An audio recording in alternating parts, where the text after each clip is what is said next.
والله markaan arkay wiilkayga faraxsan aad iyo aad ayaan ugu faraxay maadaama uu faraxsan yahay asaga anigana waan faraxsanahay mar laga oosiye maanta uu faraxsan yahay alxamdulillah shukrillah Cabdi Xaafid waa baajuun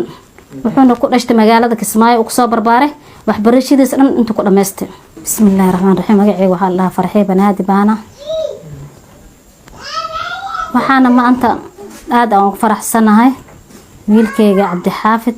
Maxamed Laali oo maanta guusha keenay ona keenay Soomaali weyn meel kasta ay wada joogan guushaas wiilkayga aad baan ugu faraxsanahay maadaama in hore la xumeeyay wiilkayga soo oona garoonka soo degay oo maanta hadda faraxsan yahay alxamdulillah shukrillah ilaahay waxaasna waxa mahad iska leh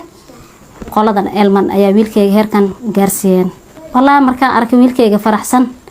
aad iyo aad ayaan ugu faraxay maadaama uu faraxsan yahay asaga anigana waan faraxsanahay mar laga oosiye maanta uu faraxsan yahay alxamdulillah shukrillah mar waxa jir oo koonfur galbeed oo maamul goboleedka Jubbaland intii oo loo xulay waxa la dhahay bis waa buuxsamay ka baxa boorsadaada qaado koonfur galbeed dalbadeen koonfur galbeed markii dalbadeen loo daba tagay waxa la dhahay ma dheeli kara ninkan saas daraadeed ayuu ooyay familkiisa dhan ka oosiyay ana hooyadiisna iga oosiyay laakiin marka dambe Elman ayaa qaranka ku dareen oo maantana heerkan taagan yahay ilaaha ku soko Elman waa hadana anigana maantana aad iyo aad aan faraxsanahay ana hooyadiisa ah ayaydiisa ad family dhan meel kasta ay wada joogan familka dhan way u soo